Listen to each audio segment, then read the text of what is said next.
लक्ष्मी विशेष अतिथि व्याख्यान का आयोजन किया गया है। इस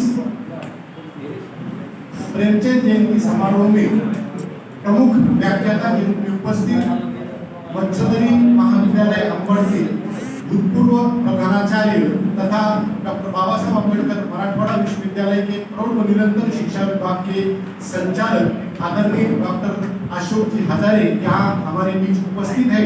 मैं आदरणीय सर से निवेदन करता हूँ कि आप स्थान ग्रहण कीजिए। तत्पश्चात हमारे महाविद्यालय के आदरणीय प्राचार्य तथा आज की इस जयंती समारोह के अध्यक्ष प्राचार्य डॉक्टर चंद्रसिंह कोटवानी जी सर से भी मैं निवेदन करता हूं कि आप स्थान ग्रहण कीजिए तथा आप सभी विद्यार्थी छात्र तथा छात्राओं का विभाग की ओर से हार्दिक स्वागत करता हूं। मित्रों, प्रेमचंद का नाम आप सबने सुना होगा।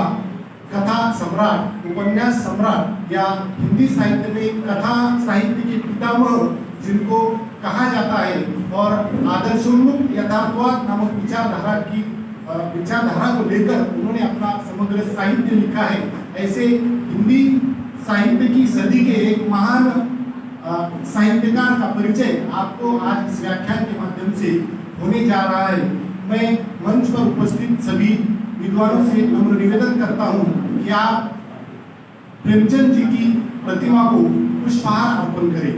आदरणीय अतिथिगण,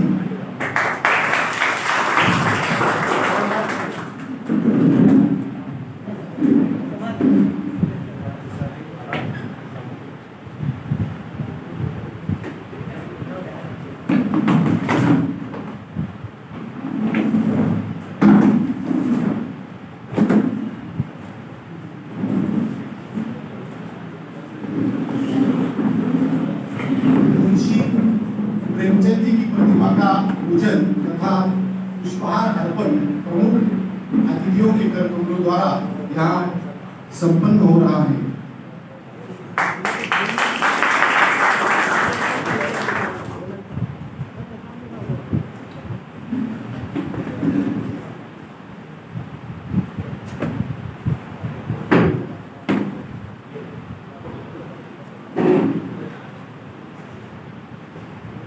मुंशी प्रेमचंद हिंदी साहित्य में बहुमुखी प्रतिभा के धनी साहित्यकार हैं। कुशल वक्ता, समीक्षक, सुधी संपादक, उपन्यास सम्राट और पूरी सदी का मार्गदर्शन प्रेमचंद जी के साहित्य द्वारा हम सभी पाठकों को मिलता रहा है। प्रेमचंद को हिंदी साहित्य में समाज का जागरूक प्रहरी कहा जाता है और उन्होंने समाज का मार्गदर्शन भी अपने साहित्य के माध्यम से किया हुआ है। आदर्शोन्मुख यथार्थवादी विचारधारा को लेकर प्रेमचंद जी का समग्र साहित्य हमें दिखाई देता है। इस प्रतिमा पूजन के पश्चात आज हमारा अहोभाग्य है कि आदरणीय हजारे सर जी का आगमन हमारे महाविद्यालय में हुआ है।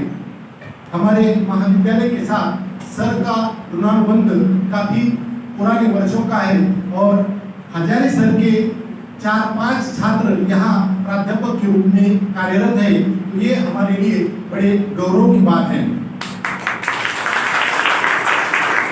सबसे पहले मैं हमारे महाविद्यालय के आदरणीय प्राचार्य डॉक्टर कोठावली सर जी से नम्र निवेदन करता हूँ कि वे पूरे सम्मान के साथ आदरणीय अशोक जी हजारे सर का सत्कार तथा स्वागत करें।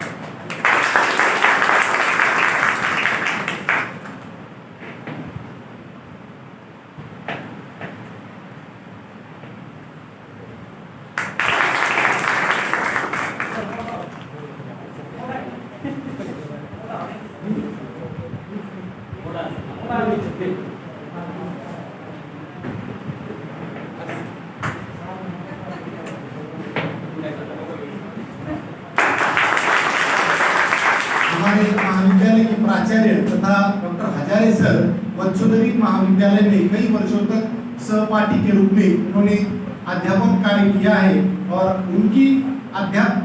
उनके मार्गदर्शन में जो छात्र पढ़े हैं उनमें डॉक्टर संतोष चौहान सर हैं, अरुणा दसबुते मैडम है, डॉक्टर कांबळे सर हैं, ये सभी हजारे सर के विद्यार्थी रह चुके हैं, छात्र रह चुके हैं।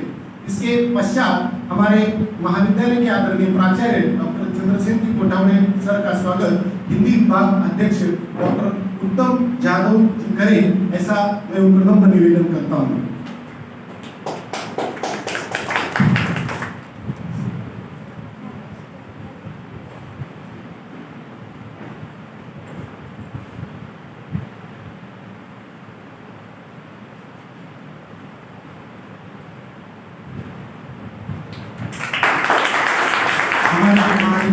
प्राचार्य डॉक्टर शिवाजी यादव सर का स्वागत सचिन कदम सर करेंगे।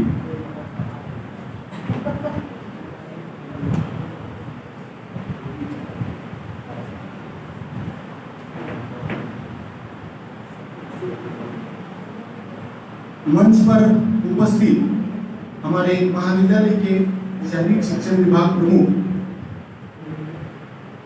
डॉक्टर नलावड़े सर का स्वागत डॉक्टर संतोष चौहान सर करेंगे।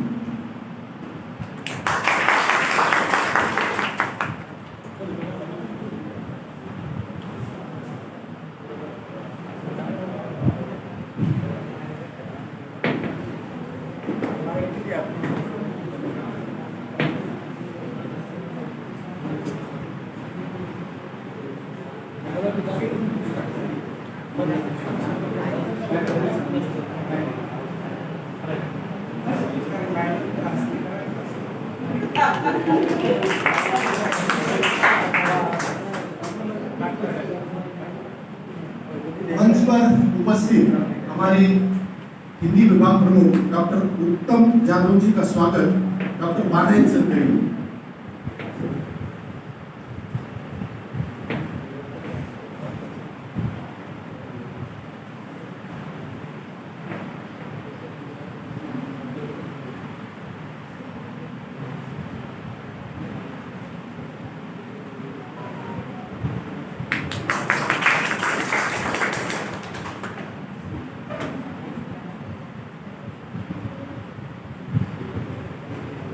इस प्रेमचंद जयंती के औचित्य पर एक और स्वागत तथा सत्कार यहाँ हम करेंगे। हमारे महाविद्यालय के समाजशास्त्र विभाग प्रमुख डॉक्टर गांधी पानायत सर ने गत माह में पुणे में एमएसएफडीए द्वारा आयोजित एक महीने का इंडक्शन कार्यक्रम जो है वह सफलतापूर्वक पूर्ण किया है। तो मैं आदरणीय डॉक्टर हजारे सर से निवेदन करता हूँ कि वे प्रमाण पत्र देकर डॉक्टर गांधी पानायत सर का स्वागत तथा सत्कार करें।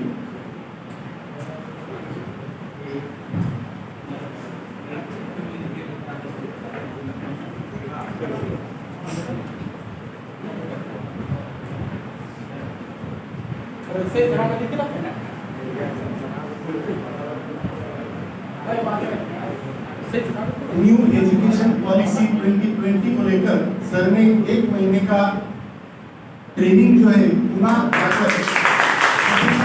पूर्ण किया है।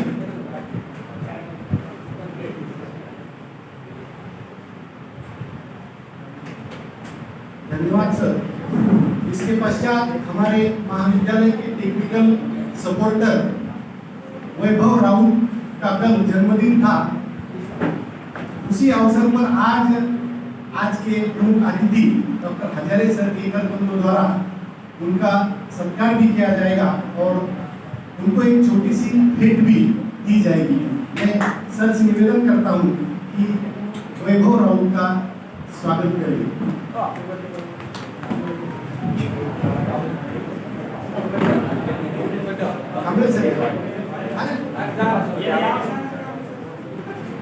वैभव को जन्मदिन के अवसर पर एक छोटी सी भेंट कांबळे सर ने यहाँ लाई है। कांबळे सर आइए, ऊपर आइए।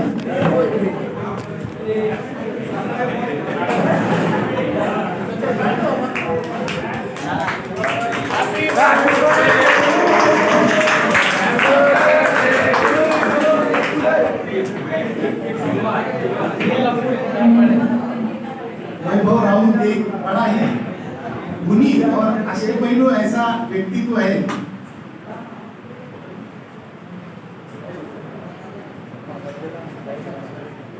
इस छोटे से सत्कार समारोह के बाद मैं हमारे महाविद्यालय के हिंदी विभाग के अध्यक्ष डॉक्टर उत्तम जाधव जी से निवेदन करता हूं कि वे प्रास्ताविक पर अपना मंतव्य रखिए। Doctor Jadhav sir.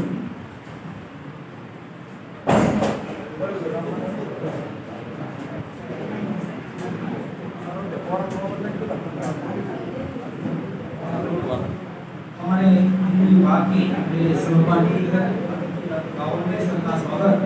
हमारे माननीय डॉक्टर महाजन सर,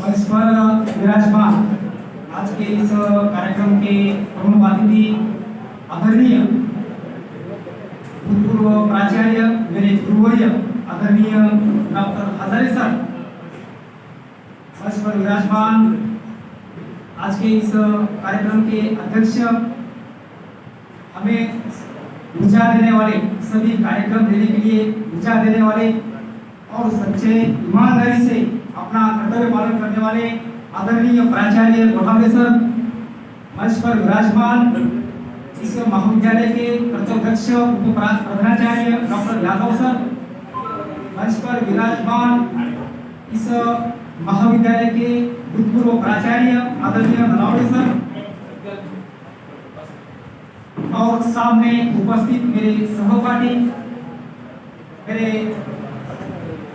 प्रिय छात्र एवं छात्राएं। आज हम प्रेमचंद की 143वीं जयंती यहाँ मना रहे हैं। विभाग छात्र को सक्षम बनाने के दृष्टिकोण से यह अनेक कार्यक्रम दिया जाता है।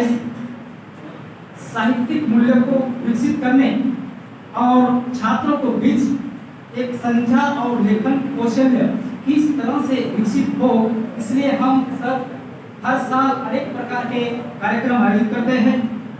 आज प्रेमचंद की 31 जुलाई 1880 को जो है प्रेमचंद का जन्म हुआ है। आज हम प्रेमचंद के बारे में आपको जानकारी मिलने वाली है। सर यहाँ पर विस्तार से बात करने वाले हैं। मेरी बात जो है मैं संक्षिप्त में जो है आपके सामने रखने की कोशिश करूँगा। प्रेमचंद जी का जन्म एक निम्न परिवार में हुआ है।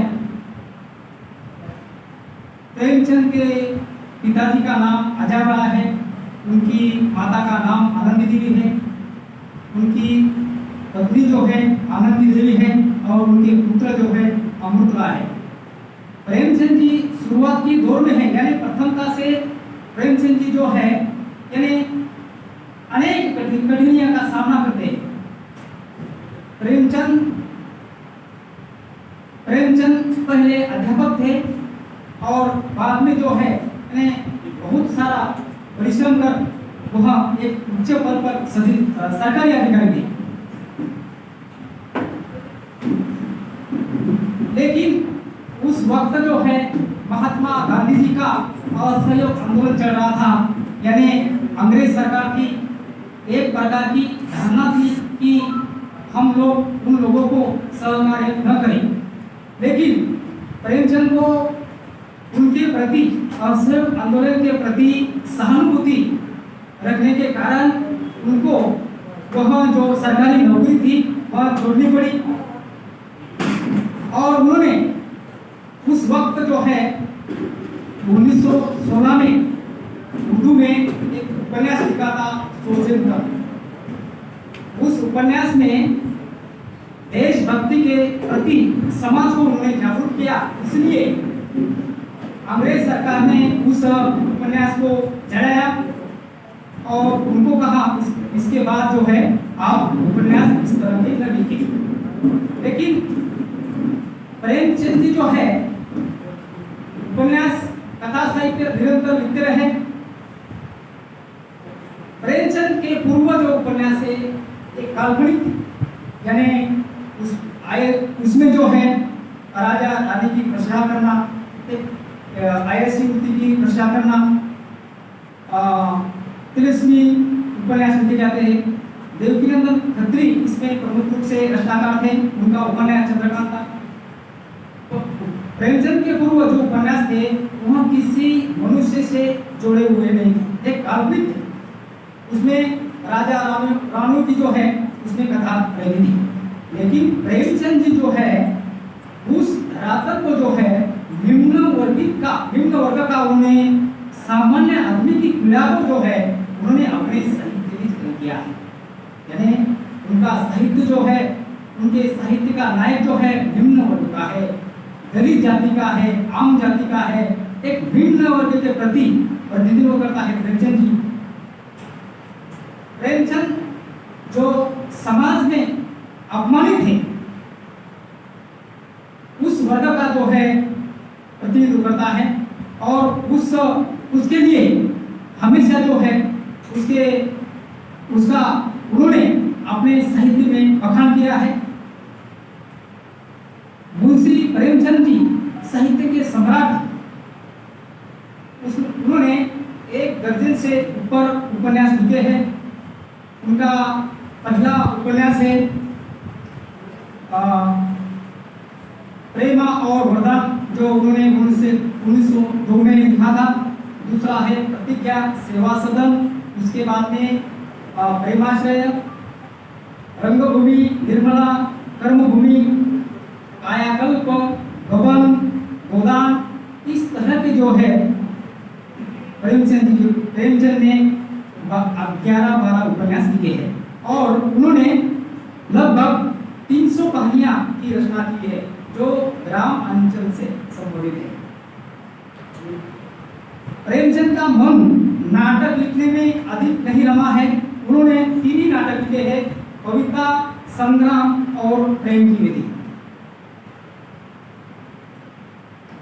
मुंशी प्रेमचंद जी हिंदी कथा साहित्य में एक युगांतर को उपस्थित करते हैं, यानी उनके साहित्य में सामान्य आदमी की पीड़ा को उन्होंने महत्वपूर्ण माना है और उस पीड़ा का जो है उस साहित्य उन्होंने चित्रित किया है। साहित्य समाज का दर्पण होता है और समाज में जो घटित होता है उसे जो है साहित्य में लेखक जो है चित्रित करता है। प्रेमचंद जी अपने समय के जो है यानी राजनीतिक स्थिति हो, सामाजिक परिस्थिति हो, उस पूरे परिस्थिति का जो है पूरा प्रतिनिधित्व किया है।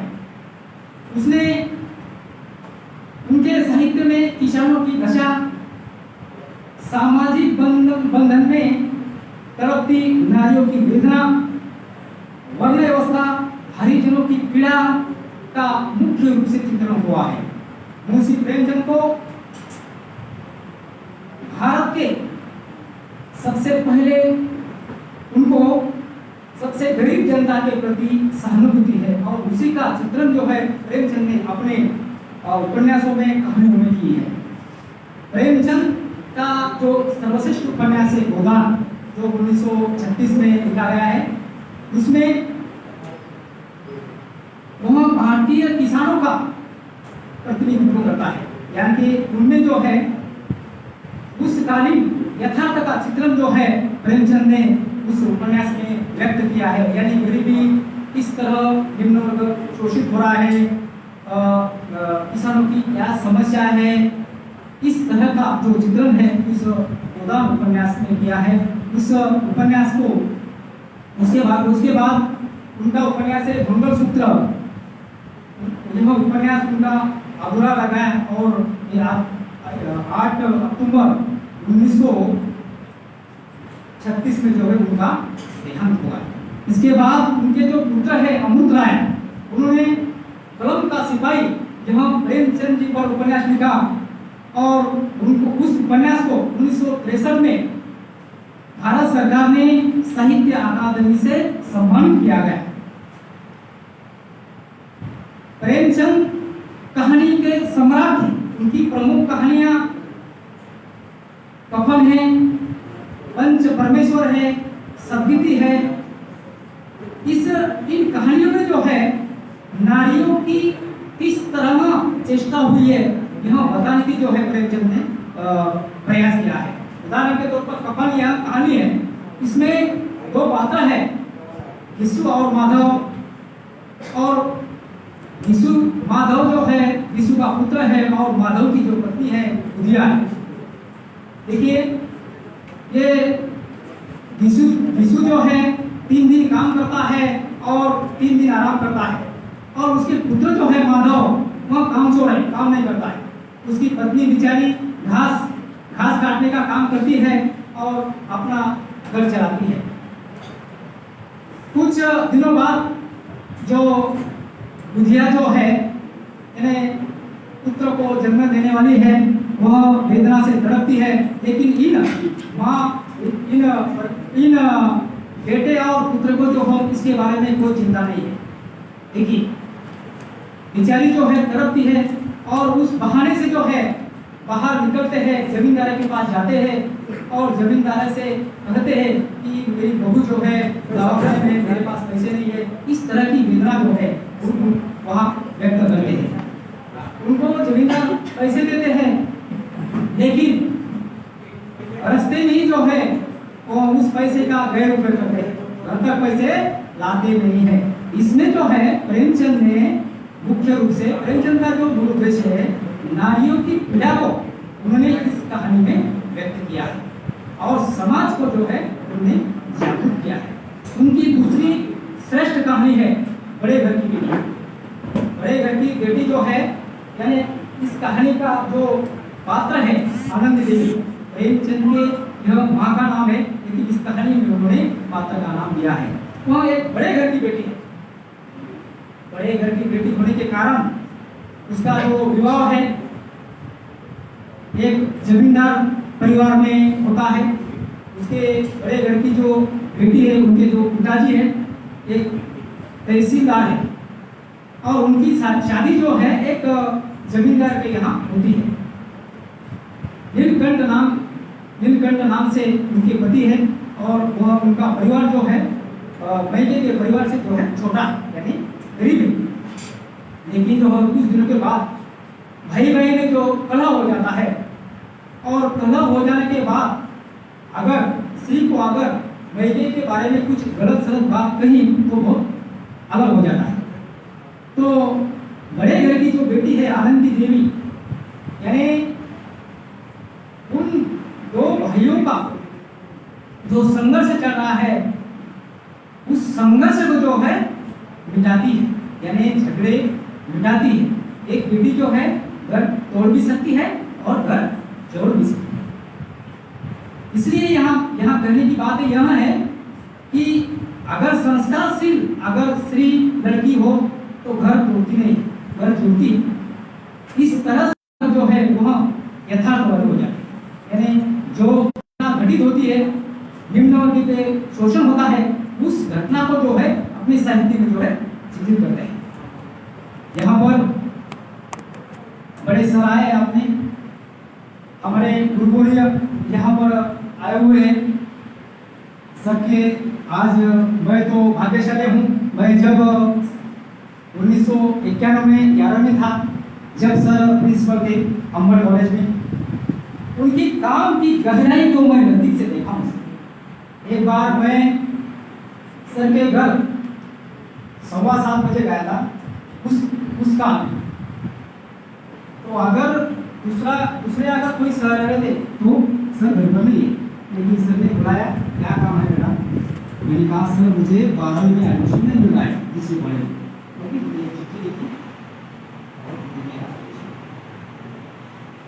सर के वजह से जो है हमारा एक देहात है, छोटा सा गांव है, सर की प्रेरणा लेकर, सर के सहयोग से जो है हमारे छोटे से देहात के तांडे के लोग यानी तांडे के युवा 15 लोग जो है आज ये हिंदी के लेक्चर है सर के सहयोग से। ये उनकी काम की गरिमा है। भगवान उनको लंबी उम्र दे। अंबर के नजदीक के जो खेड़े हैं यानी छोटे छोटे जो देहात है, हर एक खेड़े के जो है हर एक देहात के 10-15-20 सर ने जो है उनको नौकरी के लिए लगाया और हमेशा जो है सब सकारात्मक बुद्धि के अपने प्राचार्य सर जैसे पूरी ईमानदारी से काम करते हैं, प्रामाणिक है, स्वच्छ है, कोई लेना देना नहीं। इसलिए सर फ्री, उनकी तबीयत भी अच्छी है। उसी प्रकार हजारे सर से मैं कहना चाहूँगा कि 1 साल से पहले जो है हमारा कॉलेज कुछ भी नहीं था। सर आने के बाद कॉलेज का जो है भूगोल सर ने बदला है। सर हमेशा जो है कोई भी कार्यक्रम में हो सकारात्मक ऊर्जा देते हैं, मैं हूँ बस। और सर जो है प्रामाणिक रूप से यानी ईमानदारी से अपने कर्तव्य का सर भी पालन कर रहे हैं। हजारे सर के तालीम में जो है अपने प्राचार्य तैयार हुए हैं, इसलिए कोई चिंता की बात नहीं है। यहाँ पर हजारे सर बहुत दूर से आकर इस कार्यक्रम के लिए उपस्थित हुए, इसलिए मैं उनका तहे दिल से यहाँ पर शुक्रिया अदा करता हूँ और मेरे 2 शब्द यहाँ पर मैं समाप्त। धन्यवाद सर। अत्यंत मार्मिक शब्दों में आपने प्रेमचंद जी का जन्म, उनका बचपन, उनकी शिक्षा, उनका वैवाहिक जीवन तथा उनकी साहित्यिक यात्रा जो है आप सबके सामने रखी। मित्रों, प्रेमचंद एक युग निर्माता साहित्यकार है। हिंदी साहित्य का इतिहास जब लिखा गया तो उपन्यास साहित्य में प्रेमचंद के नाम से 3 युगों में उनके उस उपन्यास साहित्य का विभाजन हुआ। प्रेमचंद पूर्व उपन्यास, प्रेमचंद युगीन उपन्यास और प्रेमचंदोत्तर उपन्यास। प्रेमचंद के पहले तिलस्मी और अय्यारी तथा काल्पनिक उपन्यास लिखे जाते थे जिनमें जन सामान्य का किसी प्रकार से चित्रण नहीं होता था। केवल राजा महाराजाओं की विलासिता वृत्ति तथा तिलस्मी अय्यारी टोने टोटके का वर्णन उस समय के उपन्यासों में किया जाता था। प्रेमचंद जी ने 17 वर्ष की आयु में एक बुक सेंटर में नौकरी करके वो सारे उपन्यास, तिलस्मी अय्यारी उपन्यास पढ़ डाले थे। और जब उन्होंने लेखन शुरू किया तो एक बात उनकी समझ में आई कि तिलस्मी अय्यारी उपन्यास लिखने के बजाय मैं अगर समाज की वास्तविकता अपने साहित्य में लिखूं, व्यक्त करूं या चित्रित करूं तो वह अधिक प्रभावशाली हो सकती है। इस बात को लेकर प्रेमचंद जी ने अपना साहित्य लिखा। उन्होंने लगभग 13 उपन्यास लिखे, 350 कहानियां लिखी जो मानसरोवर नाम से 8 भागों में प्रकाशित हुई है। उन्होंने 3 नाटक लिखे हैं, प्रवास वर्णन लिखे हैं, कुछ विचार नामक निबंध संग्रह उनका प्रकाशित हो चुका है। मित्रों, प्रेमचंद जी के साहित्य की एक विशेषता थी कि समाज में जो घटित हो रहा है उसी को वे अपने साहित्य में चित्रित करते थे। उनका गोदान कुशल जीवन का महाकाव्य कहा जाता है। और प्रेमचंद जी के साहित्य की एक महत्वपूर्ण विशेषता यह है कि वे अपने हर एक कथा में या प्रत्येक उपन्यास में किसी न किसी आदर्श की प्रतिष्ठापना करते हैं। बड़े घर की बेटी का वर्णन सर ने आपके सामने रखा। बड़े घर की बेटी की जो प्रमुख पात्र है आनंदी, उस कहानी का एक आखिरी वाक्य बहुत महत्वपूर्ण है। आनंदी अपने टूटते हुए परिवार को बचा लेती है तो उसके ससुर जी कहते हैं कि बड़े घर की बेटियां ऐसी होती है जो टूटते हुए परिवारों को, टूटते हुए घरों को बचा लेती है। मित्रों, उनकी दूसरी जो कहानी है ईदगाह, आपने शायद पढ़ी होगी। उसमें एक छोटा सा हमीद नाम का एक पात्र है। बाल मानसिकता का चित्रण प्रेमचंद जी ने अपने ईदगाह इस कहानी में किया है कि हामिद को ईद के मेले में जाता है और उसकी बूढ़ी दादी उसे कुछ आने पैसे मेले में खर्च करने के लिए देती है। हामिद जब ईद के मेले में जाता है, वहाँ दूसरे उसके जो साथी थे तरह तरह की खिलौने खरीदते हैं, मिठाइयाँ खरीदते हैं, लेकिन हामिद को अपनी बूढ़ी दादी की याद आती है और वह उस मेले से एक लोखंड का चिमटा खरीदता है। वो सोचता है कि मेरी बूढ़ी दादी, क्योंकि हामिद के माता अगर मैं चिमटा उसके लिए ले लूँ तो रोटियां सेकते समय नहीं, मतलब आग की तकलीफ बूढ़ी दादी को नहीं होगी। तो इस प्रकार उनका कोई भी पात्र हो एक प्रकार के आदर्श की प्रतिस्थापना करता है। उसकी रात कहानी अगर आपने पढ़ी होगी, आप प्रथम वर्ष के छात्र हो और आपके पाठ्यक्रम में हिंदी में ये कहानी है। हल्कू नाम का एक किसान, उसकी व्यथा का चित्रण उन्होंने अपनी उसकी रात कहानी में किया है कि पूस के महीने में बड़े जोर की ठंडी होती है और ऐसे ठंडी में वह अपने खेती की रखवाली करने के लिए जाता है। वो जागता है, लेकिन आधी रात के बाद उसे नींद आती है और ठंड इतनी ठंड थी मानो बर्फ पड़ी हो, और वह अपने झबरू नामक उसका कुत्ता था, उसके साथ वो सो जाता है और रात में नील गाय आकर उसकी पूरी फसल खा जाते हैं। हल्कू किसान से मालगुजार बन जाता है, मालगुजारी भरने के लिए उसे मजदूरी करनी पड़ती है। तो इस प्रकार से प्रेमचंद का कोई भी साहित्य लीजिए, चाहे नमक का दरोगा हो, चाहे दो बहनों की कथा हो, चाहे पंचकर्णेश्वर हो, चाहे ठाकुर का कुआं हो, समाज में घटित होती हुई घटनाओं का ही चित्रण या उन्हीं पात्रों का मंतव्य व्यक्तित्व उन्होंने अपने साहित्य में चित्रित किया है। तो इस प्रकार ये सदी का महान साहित्यकार है, वो हमारे प्रेमचंद जी का साहित्य हमारी अस्मिता का संग्राम करने वाला साहित्य है। मित्रों, मैं आपका अधिक समय न लेते हुए आज के हमारे जो प्रमुख अतिथि हैं हजारे सर जी, उनसे नम्र निवेदन करता हूँ कि आप प्रेमचंद जी का रचना संसार इस विषय पर अपना मंतव्य प्रस्तुत करें। आदरणीय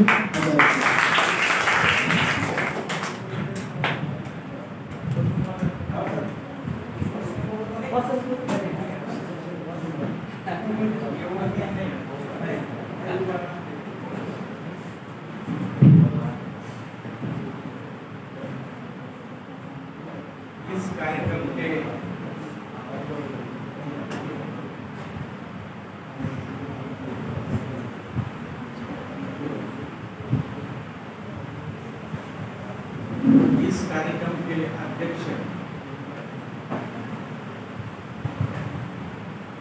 मेरे मित्र सहपाठी डॉक्टर कोठावड़े, हिंदी विभाग के प्रमुख डॉक्टर जाधव, डॉक्टर गावंडे, प्राध्यापक नलावड़े, चौहान, कांबड़े, सभी मेरे विद्यार्थी और विद्यार्थी, हम प्रेमचंद का स्मरण कर रहे हैं। इसलिए स्मरण कर रहे हैं कि प्रेमचंद ने कुछ काम किया है, शायद सबका स्मरण नहीं किया। साहित्य में कई लोग आते हैं, कई जाते हैं, लेकिन प्रेमचंद अनोखे थे। प्रेमचंद अलग से साहित्यिक थे, इसलिए हम यहाँ पर उनकी कृतियों के संबंध में, कहानी के संबंध में और उपन्यास के संबंध में कई बातें की गई, लेकिन हिंदी साहित्य के इतिहास को यदि हम देखें तो हमें कुछ लोग ही याद आते हैं, जैसे प्रेमचंद याद आते, हमें कबीर याद आते। हिंदी साहित्य के जो 4 खंड है, वीर गाथा काल, रीति काल, भक्ति काल और आधुनिक काल, ये जो 4 खंड है, इसमें से कुछ लोगों का ही स्मरण हम क्यों करते हैं कि उनके साहित्य में कुछ ऐसे पहलू हैं जो हमें आकर्षित करते हैं, हमें लुभाते हैं। इसलिए वीर गाथा काल के कवियों के संबंध में कहा है कि परियों की कहानियां, देवताओं की कहानियां, कपोलकल्पित कहानियां, इसलिए हमें कोई अच्छा नहीं लगता। लेकिन जैसे हम भक्ति काल में आते हैं तो हमें कबीर अच्छे लगते हैं। कबीर क्यों अच्छे लगते हैं? इसलिए कबीर ने जमीन की बात की, कबीर ने आम आदमी की बात की, कबीर ने दलितों की बात की, कबीर ने उपेक्षित लोगों की बात की, इसलिए कबीर हमें याद। कबीर राम का नाम लेते हैं, जिसे हम कबीर के साहित्य के 3 पक्ष हम मानते हैं। एक भक्ति पक्ष, एक सामाजिक पक्ष और एक आध्यात्मिक पक्ष। उनके आध्यात्मिक पक्ष को समझना बहुत मुश्किल है। उनका एक दोहा, लाली मेरे लाल की जित देखो तित लाल, लाली देखन मैं गई मैं भी हो गई लाल। इसका अर्थ अभी तक कोई नहीं कर पाया। कबीर के संबंध में देश में विदेश में संशोधन कोई समझ नहीं पाया। लाली मेरे लाल की जित देखो तित लाल, लाली देखन मैं गई मैं भी हो गई लाल। एक आध्यात्मिक दोहा कि एक व्यक्ति जब परमेश्वर को प्राप्त कर लेता है, ये कबीर यहाँ पर कहना चाहता है। तो कबीर के आध्यात्मिक पक्ष भी है, कबीर का भक्ति मार्ग भी है, राम की भी महिमा गाते हैं। लेकिन कबीर का जो सामाजिक पक्ष है ये वीर गाथा काल में नहीं, इसलिए कबीर हमें याद आता। क्या कहते हैं कबीर? पाहन में हरि मिले,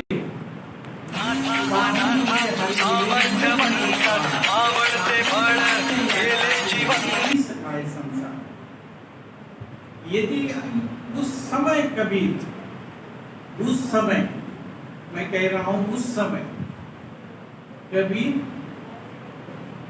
मूर्ति पूजा का विरोध कर रहे हैं। आज यदि आप मूर्ति पूजा का विरोध करते हो तो आज की स्थिति कैसी है आपको पता है। लेकिन उस समय जब धर्म का राज था, उस समय जब वेदों का राज था, तो कबीर ये कह रहे हैं कि पाहन पूजे हरि मिले, मैं पूजू पहाड़। पत्थर पूजने के बाद यदि भगवान मिलता है, मैं तो पूरा पहाड़ ही पूजने के लिए तैयार हूं। काके या ताते या चक्की बली पीस खाए संसार, उससे तो वो चक्की अच्छी है, क्योंकि चक्की प्रोडक्टिव है। चक्की प्रोडक्टिव है, चक्की हमें आटा देती है, हमारा पेट भरता है। इस तरह की बात कहने वाले कबीर, इसलिए हम कबीर को याद करते हैं। सामाजिक पक्ष में कबीर हिंदुओं पर टीका करते हैं, पाहन पर, मूर्ति पूजा पर प्रहार करते हैं, मुस्लिम के आजान पर भी बोलते हैं। कबीर साधुओं का जो धर्मांधता है उस पर भी कबीर बोलते हैं। इसलिए कबीर हमें अच्छे लगते हैं, हमें प्यारे लगते हैं। प्रेमचंद क्यों हमें अच्छे लगते हैं? गरीब की बात करें, आम आदमी की बात करें, कृषक की बात करें, किसानों की बात करें। अभी तक किसी ने किसानों की बात नहीं की। और कबीर के बाद हमें फिर रीति काल के बिहारी याद आते हैं, अच्छे लगते हैं, क्योंकि श्रृंगारी कविताएं उन्होंने लिखी। कहत नटत खिजत लजियात, कहत नटत खिजत लजियात, भरे भवन में करत है नैनन ही सदबा। श्रृंगारी कविताएं, श्रृंगार की कविताएं करते हैं, इसलिए हमें याद आते हैं कि आंखें कुछ कहती है, आंखें कुछ बोलती है, आंखें रूठती है, और भरे भवन में आंखें ही बात करती है। इस तरह के कबीर हमें थोड़े से प्यारे लगते हैं। सारी बीच की नारी है, नारी बीच की सारी है, सारी ही की नारी है, नारी ही की सारी है, साड़ी के बीच में नारी है, नारी के बीच में साड़ी है। इस तरह के रीति काल की, श्रृंगार की बात करने वाली कबीर बिहारी भी हमें ठीक लगते हैं। कबीर क्यों अच्छे लगते हैं? कि उनके समकालीन जो सूरदास है वो कृष्ण की बातें करते रहे। मैया मोह नहीं माखन खाए, सबको मालूम है, सबको याद किए। कृष्ण की बात करते रहे, गोपियों की बात करते रहे, उद्धव और गोपियों का संवाद उसकी बात करते रहे, प्रेम की बात करते रहे, गोपियों की रास क्रीड़ा की बात करते रहे, इसीलिए हमें अच्छे नहीं लगे। तुलसीदास ने मर्यादा पुरुषोत्तम राम की बात करी, हमें अच्छे लगते हैं इसलिए कि राम की बात उन्होंने, लेकिन कबीर तो उनसे बहुत अलग है। कबीर ये कहते हैं कि हमें समाज की जो कुरीतियां है उसे समाप्त करना, इसलिए हिंदू हो या मुस्लिम हो, ईसाई हो, सब पर कबीर ने आलोचना, कबीर ने उस समय आलोचना की। आज यदि हम आलोचना करते हैं किसी धर्म पर तो झगड़ा होने की संभावना है। हम देखते हैं समाज में किस तरह के झगड़े हो रहे हैं। तो ऐसे कबीर 6 फीट लंबे, काशी में रहने वाले, और जब वो काशी का उस समय का एक चौक था, वहां पर डंडा लेकर चले जाते थे, उधर से पंडित आते थे, और पंडित और कबीर के बीच में जो संवाद होता था, हालांकि कबीर पढ़े लिखे नहीं थे, कबीर ने ये कहा है कि मसी कागज छुआ नहीं, मैंने कागज और स्याही को छुआ नहीं है। कबीर निरक्षर थे, लेकिन कबीर पर देश और विदेश में कई पीएचडी हो रही है, कई उपाधियां लोगों को पीएचडी की मिल रही है, लोग डिलीट हो रहे हैं। तो वहां पर जाकर कबीर और उन पंडितों का संघर्ष होता। उसके बाद रीतिकाल के बिहारी हमें याद आते हैं, और उसके बाद प्रेमचंद का जो साहित्य संसार है वो हमें याद आता। प्रेमचंद के बाद प्रेमचंद प्रगतिवादी भी थे। मैं आपको ये कह रहा था कि रीतिकाल के बाद भक्तिकाल में सूर तुलसी के बावजूद भी हमें कबीर अच्छे लगते हैं। उसके बाद का जो प्रगतिवाद आता है, जो मार्क्सवाद से प्रेरित, प्रेमचंद पर भी मार्क्सवाद का प्रभाव,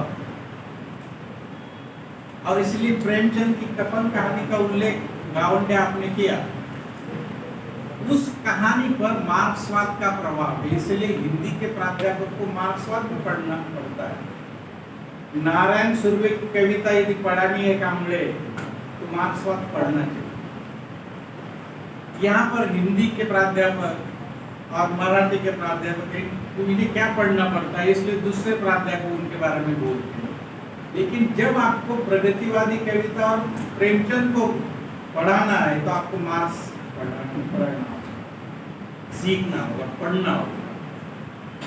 पाजेब कहानी यदि आपको क्लास में पढ़ानी है तो आपको फाइट पढ़ना होगा, और उसके बाद का जो पूरा साहित्य है, कहानी हो, कविता हो, इसे यदि आपको क्लास में पढ़ाना है तो आपको सार्थ अस्तित्ववाद की लेखकों को भी पढ़ना होगा। मार्क्स, फ्रायड, अस्तित्ववाद के साथ काफ्का, दोस्तोवस्की, कन्फ्यूशियस, इन सभी विचारकों का हिंदी साहित्य और मराठी साहित्य पर काफी प्रभाव रहा। भीड़ में मैं आंधों से मिलता हूँ, भीड़ में मैं आंधों से मिलता हूँ, बहरों से मिलता हूँ, सब देखते हैं लेकिन मुझे कोई देखता नहीं। ये जो प्रक्रिया है आधुनिक आदमी की, उस आधुनिक आदमी को अस्तित्ववाद ने अपना स्वरूप दिया है। अस्तित्ववाद क्या कहता है कि ईश्वर नहीं, मार्क्स ने भी यही कहा। और मार्क्स का इतना प्रभाव हमारे साहित्य पर है, प्रेमचंद हो, नागार्जुन हो, अज्ञे हो, मराठी में सुर्वे हो, इन सब पर मार्क्सवाद का प्रभाव है। इसका कारण ये है कि हमारे पास ऐसी स्थितियां थी, शोषक और शोषित, अमीर और गरीब, ये जो खाई थी, इस खाई को प्रस्तुत करने वाले तो लेखक होते हैं, और उसे सुरवे ने भी प्रस्तुत किया, उसे प्रेमचंद ने भी किया, अब प्रगतिवादी सभी लेखकों ने किया, और उसके बाद कहानी, उसके बाद इस तरह की कहानी। प्रेमचंद ये सब कहानियों के आत्मा है, लेकिन मुझे ऐसा लगता है जादव गावंडे प्रेमचंद याद रहेंगे 100 साल के बाद सिर्फ 2 कहानियों की वजह से, एक पूस की रात और दूसरा कफन। प्रेमचंद का जो साहित्य संसार है बहुत बड़ा, 300 कहानियां, 12 उपन्यास, कुछ निबंध, अब कुछ नाटक। नाटक बहुत कम लिखे मैं, 1-2 नाटक। जैसे शुरू में कहा गया है कि वाराणसी के छोटे से गांव में जन्म, नजदीक के गांव में प्राथमिक शिक्षा, बीए पास हुए, और बीए पास करने के बाद वो नौकरी करने लगे, शिक्षक बने, इंस्पेक्टर बने, स्कूल इंस्पेक्टर बने। और उस समय गांधी जी का आंदोलन चल रहा था, तो आंदोलन के समय गांधी जी ने कहा था कि नौकरी छोड़ दीजिए। प्रेमचंद ने नौकरी छोड़ दी, और एक हंस नामक जो पत्रिका, प्रगतिशील विचारधारा की जो पत्रिका है, उसके संपादन करने में, अब पहला कहानी संग्रह, अब पहला कहानी संग्रह जिसका उल्लेख यहाँ पर हुआ है, उर्दू में उन्होंने लिखा है, जिसका नाम है सोजे वतन। सोजे वतन में 5 कहानियां हैं, उसमें जो एक कहानी है जिसका नाम है अनमोल रतन। क्या अनमोल रतन कौन सा है? ये शुरू की बात रंजन। साहित्य वो होता है, नदी की तरह होता है साहित्य, ये शुरू में तो बहुत छोटा होता है, नदी जैसे पात्र शुरू में छोटा होता है, फिर विस्तार होता है, फिर वो सागर में। वैसे साहित्यिक शुरू में वो छोटे स्वरूप में आते हैं, जैसे अनुभव उन्हें मिलता है, वैसे वैसे वो बड़े। प्रेमचंद इस तरह बड़े। सोजे वतन की वो कहानी है अनमोल रतन। तो अनमोल रतन कौन सा है, किस समय लिखी गई? स्वाधीनता आंदोलन चल रहा था उस समय लिखी। कैसी कहानी? अनमोल रतन कौन? एक कहता है कि जो बच्चा, जो छोटा बच्चा जो मुस्कुराता है वो अनमोल रतन। प्रेमचंद कहते हैं नहीं, वो अनमोल रतन नहीं। वो जो खेत में काम कर रही है महिला, वो अनमोल रतन है। प्रेमचंद कहते कि इस समय वो अनमोल रतन नहीं, इस समय अनमोल रतन कौन है कि भूमि की रक्षा के लिए, देश के संरक्षण के लिए एक सिपाही जिसे गोली लगी है, उसका खून बह रहा है, वो जो खून है वो अनमोल रतन। इस तरह की अनमोल रतन ये कहानी। क्यों जलाया? आगे कहा यहाँ पर क्यों जलाया उस किताब को, और उस किताब को लेखक के सामने जलाने वाले अंग्रेज, लेखक के सामने उसी की किताब को जलाना ये बहुत मुश्किल की बात है। उस सृजन को जलाना। सोजे वतन के सारे 500 प्रतियां उस समय जलाए। प्रेमचंद का जो साहित्य संसार मैंने बताया आपको, तो प्रेमचंद सिर्फ 2 कहानियों की वजह से याद है। इसलिए मैं कुछ कहानियां हिंदी साहित्य के आपके सामने इसलिए रखता हूँ कि आपको प्रेमचंद के बारे में जान। जैसे पाजेब कहानी का उल्लेख मैंने किया कि पाजेब कहानी में एक पाजेब गुम हो जाती है। पाजेब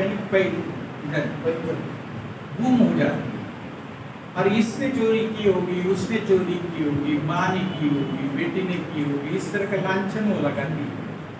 और दिन भर वो पाजेब जब तक नहीं मिलती उसका मस्तिष्क चलता ही रहता है, लेकिन पाजेब उसी के बैग में मिल जाती है और कहानी समाप्त।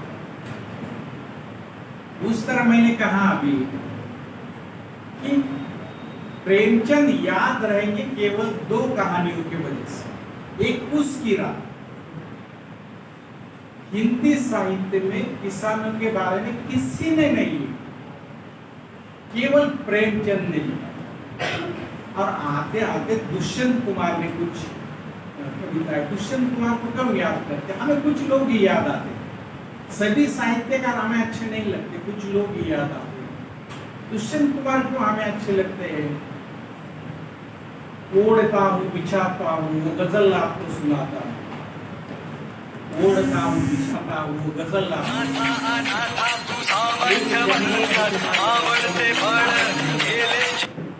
तुम रेल सी गुजरती हो मैं पुल साथ थरथराता हूँ, एक बाजू उखड़ गया है जब से मैं ज्यादा वजन उठाता हूँ, जिसे मैं ओढ़ता हूँ बिछाता हूँ गजल आपको। इसलिए दुष्यंत कुमार हमें अच्छा,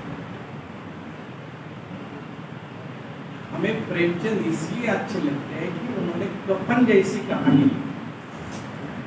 कफन कहानी में माँ बेटे माधव और कुसुम एक अलाव के सामने बैठे, अलाव यानी अलाव के सामने बैठे हैं और आलू खा रहे हैं। और माधव की पत्नी घर के अंदर प्रसव वेदना से करा रही है, चिल्ला रही है, रो रही है। और बाप बेटे से कहता है कि बेटा वो चिल्ला रही है, रो रही है, अंदर जाओ देख कर आओ। वो कहता कि नहीं मैं नहीं जाऊंगा, मुझसे देखा नहीं जाता। वो कहते कि आप अंदर जाओ, पिताजी से कहते हैं। पिताजी कहते कि मैं अंदर नहीं जाऊंगा इसलिए कि वो मुझे देखकर शर्मा जाएगी, वो रो भी नहीं सकेगी, वो तड़प भी नहीं सकेगी, इसलिए मैं नहीं जा सकता। लेकिन असली कारण ये है कि बाप को ऐसा लगता है कि यदि मैं अंदर चला गया तो बेटा आलू का ज्यादा हिस्सा खा जाएगा, और बेटों को ऐसा लगता है कि बाप मैं यदि अंदर चला गया तो बाप आलू का हिस्सा खा जाएगा। तो दोनों आलू खाकर वहीं पर सो जाते थे। बुधिया मर गया और बुधिया के लिए कफन चाहिए, इनके पास पैसे नहीं है। कहानी में एक वाक्य गूंजता है हमेशा के लिए कि ये कौन सा रिवाज, जिसे जीते जी पहनने के लिए कपड़ा नहीं मिला उसे मरने के बाद नया कफन चाहिए, ये कैसा रिवाज। और वो बोलता ही, लेकिन वो कहता है कुछ भी हो लेकिन लोग हमें कफन देंगे, लोग कफन देते हैं, पैसे देते हैं अंत्यविधि के लिए, लेकिन ये पैसे लेकर शराब खाने में जाते हैं, शराब पीते हैं। और वहां पर ये कहता है कि आप कैसा होगा, पैसे तो खर्च हो गए। फिर वो कहता है यीशु नहीं ये लोग फिर हमें पैसे देंगे, और वहां पर कहानी समाप्त। तो प्रेमचंद यहाँ हमें झलकते, इसलिए हमें अच्छी लगती। प्रेमचंद की तरह कहानियां और लिखने वाले विश्व कहानी मुझे लगती है, लेकिन वो अलग जमाने, उस समय की परिस्थितियां अलग थी, आधुनिक काल की परिस्थितियां अलग थी। आधुनिक काल का मनुष्य अकेला, आधुनिक काल का मनुष्य स्वयं के लिए सोचता है, आधुनिक काल का मनुष्य नौकरी के लिए कुछ भी कर सकता है। ऐसे ही एक कहानी है चीफ की दावत, वो कहानी सुनाकर मैं मेरी बात समाप्त करूं। कहानी का नाम है चीफ की दावत। चीफ यानी बॉस। बंबई में काम करने वाला एक कर्मचारी, एक क्लर्क, आपने चीफ को भोजन के लिए घर पर बुलाया, और चीफ आने वाले जिनके हाथ में उसकी नौकरी है, जिसके हाथ में उसका प्रमोशन, उसके हाथ में उसका वेतन, और इसलिए वो काफी परेशान है। बंबई में एक ही कमरा है, उसकी पत्नी है, उसकी बूढ़ी माँ है, और उसी एक ही कमरे में वो बॉस आ रही है, तो बूढ़ी माँ तो काफी घबरा जाती है। उसके सफेद बाल, चेहरे पर झुर्रियां, फटी हुई साड़ी, वो कोने में दुबक कर बैठ जाती है। अब ये इंतजार कर रहा है, इसे आज उसने उस कमरे को काफी चमकाया। एक अलमारी है जो किस्त से ली हुई अलमारी, उसको साफ किया। रेडियो, झंकार रेडियो, उसको साफ किया है, वो ठीक तरह से बज रहा है। पत्नी ने आज नायलॉन की साड़ी पहनी है, एकमात्र नायलॉन की साड़ी उसके पास है, और बूढ़ी माँ थरथरा रही है, कांप रही है। इसलिए कि बहुत बड़ा कोई आदमी आने वाला है। वो दरवाजे के पास जाता है, फिर लौट कर आता है और फिर देखता है सब ठीक ठाक है या नहीं। ठीक है, अलमारी ठीक है, रेडियो बज रहा है, कुछ किताबें है वो करीने से लगाए हैं, पत्नी आज सुंदर दिख रही है। फिर चला जाता है, फिर आता है और कहता है कि ठीक है, अलमारी तो सुंदर, रेडियो ठीक बज रहा है, पत्नी आज सुंदर लग रही है, लेकिन उस कोने में बैठी हुई मेरी बूढ़ी माँ बहुत बदसूरत लगी और कहानी समाप्त। तो ऐसे लोग हमें याद आते। प्रेमचंद हमें इसलिए प्रिय है कि वो उपेक्षित की बात करते हैं, किसान की बात करते हैं, कृषकों की बात करते हैं। और इसीलिए प्रेमचंद का जो साहित्य संसार है बहुत बड़ा, 300 कहानियां, 12 उपन्यास, कई उपन्यासों पर फिल्म बनी है, गबन पर फिल्म बनी, गोदान पर फिल्म बनी, सेवा सदन से लेकर इस तरह का साहित्यकार हमने देखा नहीं है। मैं प्रेमचंद को इस अवसर पर याद करता हूँ और ये छोटा सा भाषण देना समाप्त करता हूँ। धन्यवाद।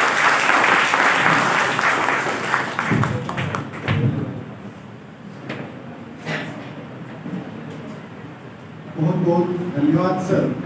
आपने प्रेमचंद जी का रचना संसार हमें समझाते हुए हिंदी साहित्य के इतिहास की प्रथम नींव वीर गाथा काल से लेकर प्रगतिवाद और कविता तक बहुत सारे उदाहरण आपने हमारे सामने रखे। आपने आपके मंतव्य में कहा कि प्रेमचंद हमें इसलिए अच्छे लगते हैं कि वे जन सामान्य की बात करते हैं। प्रेमचंद जी ने अपने साहित्य में सेठ साहूकार तथा महाजनों के द्वारा किसानों पर, दलित पीड़ित शोषितों पर किए जाने वाले अत्याचार का चित्रण अपने साहित्य में किया है। छुआछूत कुप्रथाओं का उच्चाटन, नारियों को सम्मान देना, सेठ साहूकारों का पतन करना, ये इन सारी बातों का ब्यौरा सर ने अपने मंतव्य में हमारे सामने रखा। सर, मुझे ऐसा लगता है कि प्रेमचंद को न केवल 100 साल तक, बल्कि मुझे ऐसा लगता है कि हजारों सालों तक प्रेमचंद को याद किया जाएगा और हिंदी साहित्य प्रेमचंद का हमेशा ऋणी रहेगा।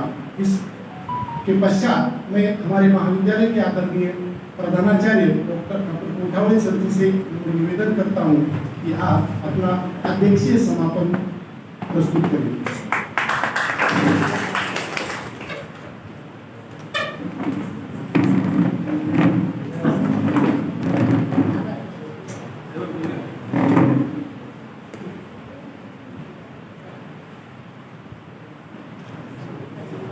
आज के इस कार्यक्रम के अवसर पर भारत की राष्ट्रभाषा हिंदी के महान साहित्यकार मुंशी प्रेमचंद जी, इनके जयंती के अवसर पर आज जिन्होंने अभी बहुत गहराई से अपने विचार रखे, मार्गदर्शन किया, वैसे हमारे गुरुवर्य सर ने मेरे को मित्र बताया, लेकिन उनका वो बड़ापन है। ऐसे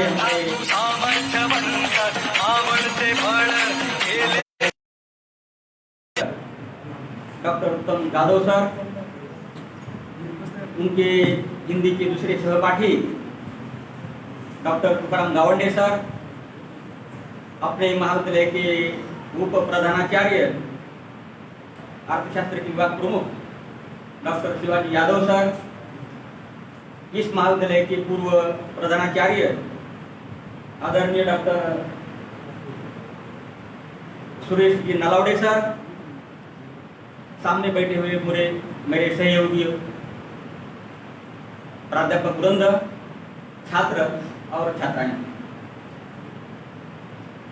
अभी आपने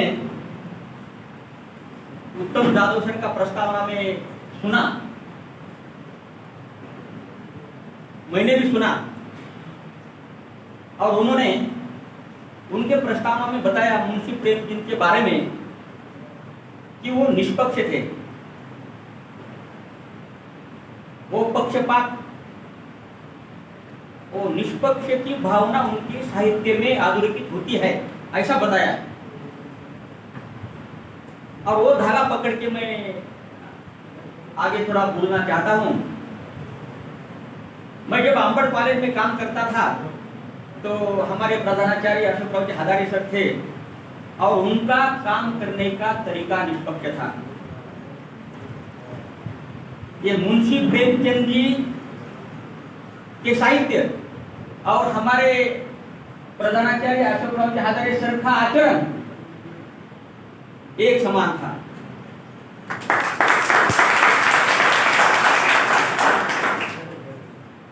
और हजारे सर के सहवास में हमने काम किया है, इसीलिए आदरणीय हजारे सर ने जो हमको पाठ पढ़ाए वो पाठ ये कॉलेज में प्राचार्य के नाते आचरण में लाने का मैं प्रयास कर रहा हूं। सर, आप हमारे बहुत दृष्टिकोण से आदर्श हम हमारे दिल में आपको रखते हैं।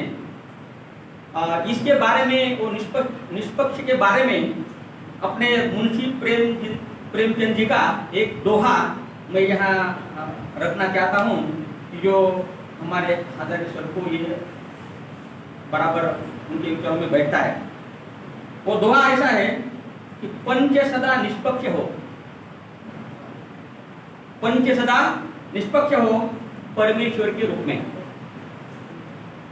पंच सदा निष्पक्ष हो परमेश्वर के रूप, बूढ़ी काकी में लिखा सामाजिक विद्रोह। सर, ये जो दोहे की पहली पंक्ति है, ये दोहे की पहली पंक्ति आपके तरफ देखने के बाद वो कितनी सार्थ है, ये सोच के हमारे दिल को बहुत बड़ा आनंद होता है। क्योंकि काम करने के लिए कोई आदर्श होना चाहिए। जैसा मुंशी प्रेमचंद जी ने अपने साहित्य में वो काल में जो विपरीत परिस्थितियां थी, वो विपरीत परिस्थितियों पर अपने साहित्य में अलग अलग ढंग से विचार रखे, वो विचार अभी इस काल में भी वैसे की वैसे लागू होती है, ऐसा अपन अभी अनुभव करते हैं। इसीलिए मुंशी प्रेमचंद जी ने उस काल में जो विचार रखे ये काल में भी अपन याद करना चाहिए, क्योंकि परिस्थिति बदली है लेकिन पूर्ण परिस्थिति में बदलाव नहीं आया। जैसा कि सर ने बताया कि उस काल में धर्म का राज्य था और धर्म के बारे में बोलना उस काल में मुंशी प्रेम जी ने ढड़स किया। अभी भी धर्म का जो कर्मकांड है वो कुछ कम नहीं हुआ और मुंशी प्रेम जी के विचार जो है अभी इस काल में भी अपने को याद करना जरूरी मेरे को लगता है। मैं जरा इसके बाद अब मराठी में बात करूंगा, क्योंकि मेरे को हजारे सर के बारे में जो विचार रखना है वो जरा मराठी में ज्यादा अच्छा तरीके से मैं रखूंगा।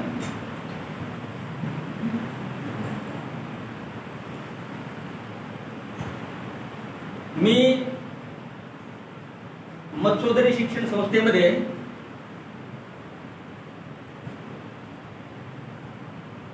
37 वर्ष सेवा झाली।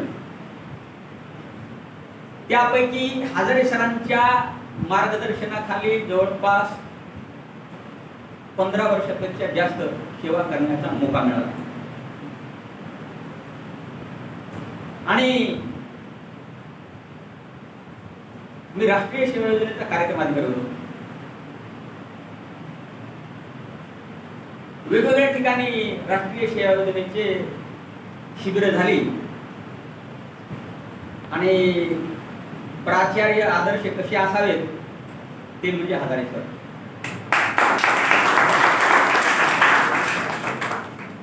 प्राध्यापकांना प्रोत्साहन कसं द्यावं त्यांच्यामध्ये उत्साह कसा निर्माण करावा,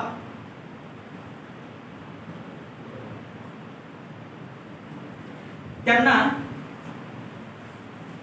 right man for right job, कोणत्या प्राध्यापकाकडे कोणतं काम सोपवावं या संबंधीचा हातखंडा हा सरांकडून आम्हाला खूप चांगल्या प्रकारे शिकायला मिळाला. राष्ट्रीय सेवा योजनेची शिबिर घेताना प्राचार्य म्हणून कार्यक्रम अधिकाऱ्याला उगाच थोडीफार भीती असते किंवा चिंता असते, पण आम्हाला कुठल्याही प्रकारची चिंता किंवा भीती वाटत नव्हती. एकदा सर मला एक संयोग सांगायचा आहे की माशेगावला आपला कॅम्प झाला होता घनसावंगी तालुक्यामध्ये, आणि तो कॅम्प चालू असताना एक सामाजिक कार्यकर्ते खूप प्रसिद्धीला आलेले होते. त्यांचं काम खूप जोरात चालू होतं. त्यांचं नाव राळेगण सिद्धीचे अण्णा हजारे. तर त्यावेळेस त्या माशेगावमध्ये काम करणारे सरपंच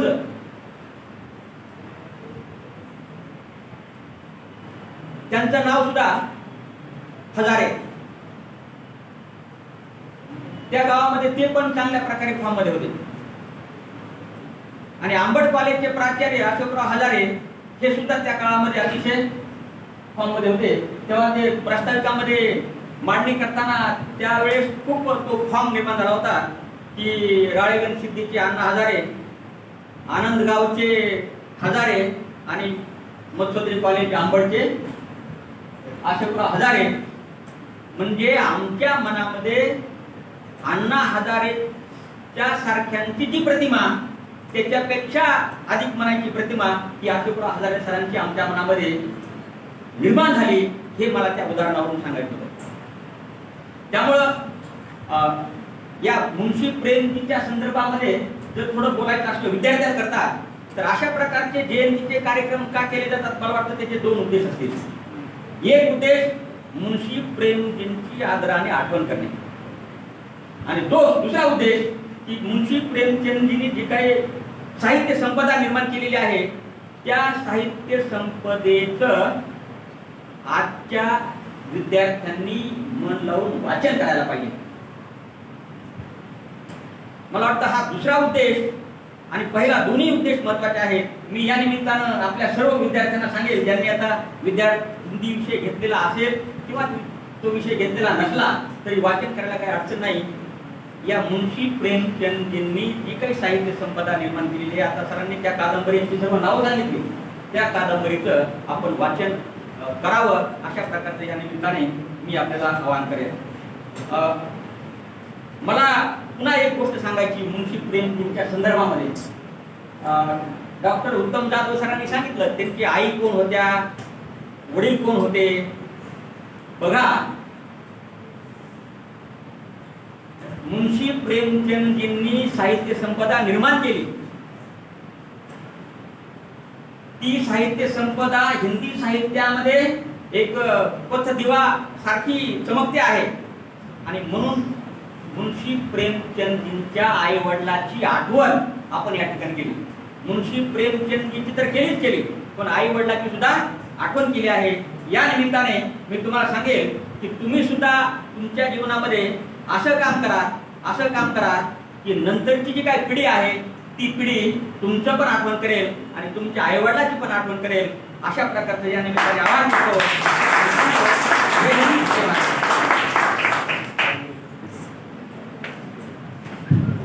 धन्यवाद सर. प्रेमचंद जी ने अत्यंत विपरीत परिस्थिति में अपने व्यक्तित्व का निर्माण किया. 9 वर्ष की आयु में प्रेमचंद जी की माता का देहांत हुआ.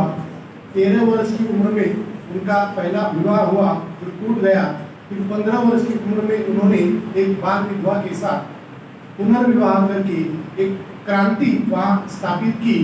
अत्यंत विकट परिस्थितियों का सामना उन्हें करना पड़ा. उनकी आर्थिक स्थिति खस्ता हालत थी. जब उन्होंने हंस पत्रिका का संपादन करना शुरू किया किया था तो उन्हें पैसों की कमी महसूस हुई, तो उनको लगा कि क्यों मैं मुंबई जाऊं और वहाँ फिल्म सिटी में कुछ फिल्मों की पटकथा लिखकर पैसे कमाऊं। लेकिन वहाँ पर भी उनको अपयश मिला और फिर वे वापस बनारस लौटे और उन्होंने अपनी अथाह साहित्य संपदा का निर्माण किया। मित्रों, सर ने जो बात आपके सामने रखी उसी धागे को पकड़कर मैं आपको ये कहना चाहता हूँ कि प्रेमचंद जैसा व्यक्ति इतनी विकट परिस्थितियों में पढ़कर लिखकर इतना बड़ा साहित्य लिखता है, उनकी रचनाओं का एक संसार बन जाता है। प्रेमचंद जी से आपकी जो स्थिति है, परिस्थिति है आज की तारीख में, वह काफी अच्छी है। इसलिए सर के द्वारा सर ने जो आपको आह्वान किया कि आपने भी प्रेमचंद के कदमों पर चलना चाहिए और अपने व्यक्तित्व का निर्माण करना चाहिए। इसके बाद इस समारोह का आभार ज्ञापन करने के लिए मैं आमंत्रित करता हूं हमारे महाविद्यालय के मराठी विभाग प्रमुख डॉक्टर संतोष चौहान सर।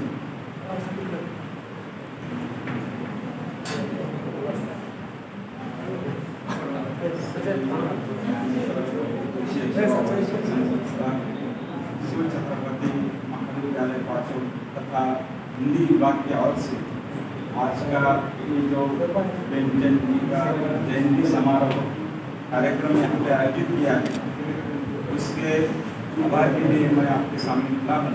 तत्पश्चात मैं आपको एक बात बताना चाहता हूँ। हमारे गुरुवारे हजारे सर, इनकी वजह से मैं आज आपके सामने खड़ा हूँ।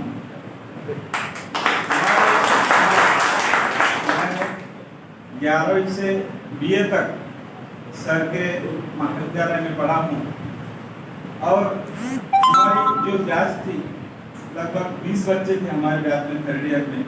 सर, मुझे कहते हुए बहुत आनंद होता है कि हमारे सभी के सभी बच्चे आज अच्छी पोस्ट पर हैं। हमारे 20 में से लगभग 10 बच्चे सीनियर प्रोफेसर थे, कोई जूनियर से और कोई हाई स्कूल पे। ये ऐसी अच्छा शिक्षा सर ने हमारे लिए दी है, इसके लिए मैं हमारे गुरु का यहाँ तहे दिल से शुक्रिया अदा करता हूँ। सर ने आज बहुत ही अपने मंतव्य में बताया है कि हमें प्रेमचंद क्यों अच्छे लगते हैं, क्योंकि उनके साहित्य में हमारा जीवन आता है। हमारे जीवन से लगत जो बातें हैं वो बातें प्रेमचंद के साहित्य में आती है। प्रेमचंद और हमारे मराठी साहित्य में हाल ही में हमने उनकी जयंती साजरी की है, अन्ना भाऊ साठे। ये दोनों का साहित्य लगभग एक जैसा है। दोनों के साहित्य में जो नायक नायिका है वो पिछले वर्ग से या सामान्य वर्ग से आई है। आज इसलिए ये दोनों ही साहित्यकार बहुत ही अच्छे हैं। ये जो हिंदी विभाग का कार्यक्रम है, इस कार्यक्रम के आयोजित करता हिंदी विभाग के विभागाध्यक्ष डॉक्टर उत्तम जी जाधव सर, या आज के इस कार्यक्रम के प्रमुख अतिथि हमारे गुरुवारे भूतपूर्व प्रधानाचार्य आदरणीय अशोक जी हजारे सर, हमारे महाविद्यालय के कर्तव्य दक्ष प्रधानाचार्य आदरणीय चंद्रसेन जी कोठावले सर, हिंदी विभाग के दूसरे अध्यापक आदरणीय डॉक्टर तुकाराम जी गावंडे सर, हमारे महाविद्यालय के भूतपूर्व प्राचार्य डॉक्टर नलावड़े सर, हमारे महाविद्यालय के उप प्रधानाचार्य डॉक्टर शिवाजी यादव सर, मेरे सभी सहपाठी, मेरे छात्र और छात्राएं, सभी का मैं तहे दिल से यहाँ शुक्रिया अदा करता हूँ। और अध्यक्ष की परवानगी से ये कार्यक्रम समाप्त होगा। खड़े होंगे, समूह गान होगा और ये कार्यक्रम समाप्त होगा।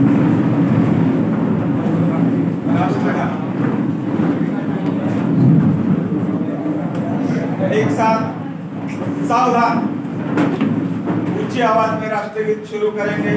शुरू कर।